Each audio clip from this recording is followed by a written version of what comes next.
เราไปหาพวกเราดิกลี่กูเรียกสิดิกลี่ยามพาไปไปเตะจุ่มคุณล้มตาว่าคุณเนี่ยเสียเอาดอแล้วจีรีกัดตะจีรีมันรักตาว่าคุณนี่คุณสิเดยามนะไปกัสอาร์ดกี้Manung sanna ta wa khun ni ko sino mayam khara ga ko salli khun jak mai to wa to mayang ga dum moi pun na dum ta re Digli Lakhinagar to la bakhan si se ko jiri ki kat manak ta wa khun ni ko to Cachar di ching bom ko se to Cachar di yam na ko gi so jain na ko gi yam na ko mo to na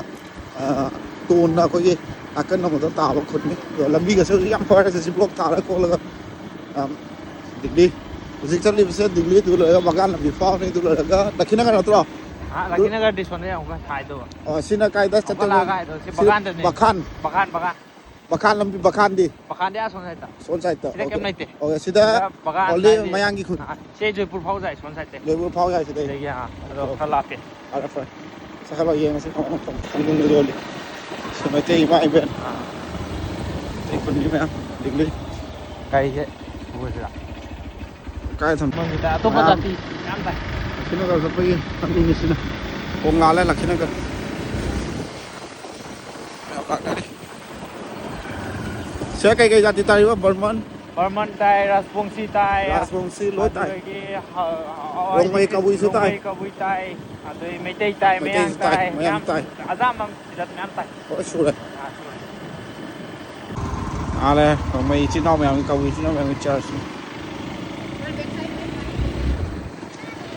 cái nào cơ cái này cái lũng bazar Pak dia nomai sing ni bazar ni này ayo kita dong puri gumba sa gumba tahu kan semua kena tahu ayo sini na view pada Digli ji coi ji Digli ada Lakhinagar ke kapi khun atung da usi mai tei kon jauh dah te kon dau to view se view Manipur sing ni Manipur sing ni video sa man direct mai ni Kona Gorkha ke sele ko camp Kona Gorkha camp sele mai ni si ada baga mai te khun Lakhinagar hai bo phun ni Cachar ki chino me apna ma chat ta ba ya le ngani si khun si da ai bo han ma si live cha si han ba chai sa live ni si khun si da jiri gar ki hek na kan ta ba khun ni Cachar di ching ba adu jiri ga yam na close ne lai ba khun ni asi jo Cachar na tro loi Cachar ni loi Cachar hai ma te khun hau ra em te khun ching wa ra te khun je wa phun kai ne te khun yo re na tak ning mang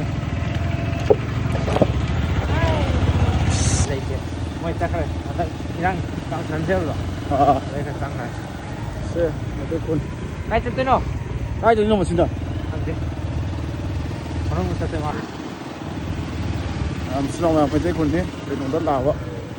Lakhinagar da